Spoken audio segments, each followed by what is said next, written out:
భూ సమస్యలను పరిష్కరించుకునేందుకు భూభారతి మంచి అవకాశమని జిల్లా కలెక్టర్ ఇలా త్రిపాఠి అన్నారు.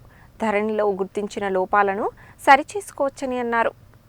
భూభారతి చట్టం 2025పై రైతులకు కల్పిస్తున్న అవగాహన సదస్సులలో భాగంగా గురువారం కలెక్టర్ ఇలా త్రిపాఠి నాంపల్లి మండల కేంద్రంలో నిర్వహించిన అవగాహన సదస్సుకు ముఖ్య అతిథిగా హాజరయ్యారు. ధరణిలో గుర్తించిన లోపాలన్నింటినీ భూభారతి ద్వారా సరిచేసుకునేందుకు అవకాశం ఉందన్నారు. జూన్ 2 నుండి భూభారతి చట్టం అందుబాటులోకి రానుందని, రైతులు వారి భూములకు సంబంధించిన సమస్యలను పరిష్కరించుకునేందుకు దరఖాస్తు చేసుకోవాలని కోరారు. ధరణిలో వీఆర్ఓ వ్యవస్థను తీసివేయడం జరిగిందని, దీనివల్ల ఇబ్బందులు ఏర్పడగా తిరిగి రాష్ట్ర ప్రభుత్వం కొత్తగా ప్రతి గ్రామానికి ఒక గ్రామ పాలనా అధికారిని నియమించనుందని తెలిపారు.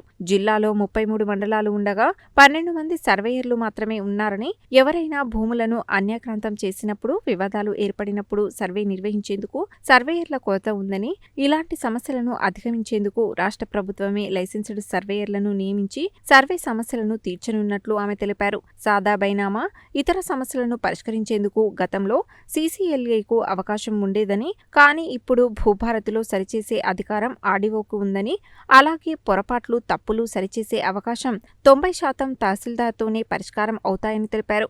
రైతులకు రుణాలు అవసరమైతే బ్యాంకులో భూమి కాగితాలు, ఇతర డాక్యుమెంట్లు సమర్పించాల్సిన అవసరం లేదని, భూభారతి పోర్టల్ ఆన్లైన్లో నమోదైన వివరాల ఆధారంగా రుణం ఇవ్వడం జరుగుతుందన్నారు. భూభారతి చట్టాన్ని రైతులు సద్వినియోగం చేసుకోవాలని కోరారు. నాంపల్లి మండలంలో ఆర్ఐ కొరతను దృష్టిలో ఉంచుకొని ఒక ఆర్ఐని నియమించడం జరిగిందని వెల్లడించారు. ప్రాథమిక వ్యవసాయ సహకార సంఘం అధ్యక్షులు నర్సిరెడ్డి మాట్లాడుతూ, భూభారతి చట్టం వల్ల రైతులకు ఎంతో మేలు కలుగుతుందని, అధికారులు రైతులకు న్యాయం చేసే దిశగా కృషి చేయాలని కోరారు. చండూరు ఆర్డీఓ శ్రీదేవి మాట్లాడుతూ, భూభారతి, ధరణి మధ్య ఉన్న తేడాలు, ప్రయోజనాలను వివరించారు. ఈ సందర్భంగా రైతులు భూములకు సంబంధించిన సమస్యలను వివరించారు. అంతకుముందు తహసీల్దార్ దేవాసింగ్ భూభారతి చట్టంలోని సెక్షన్లు, ఇతర అంశాలపై రైతులకు తెలియజేశారు. మండల ప్రత్యేక అధికారి, సర్వే ల్యాండ్ రికార్డ్ ఏడీ శ్రీనివాస్, ఎంపీడీఓ శర్మ తదితరులు హాజరయ్యారు.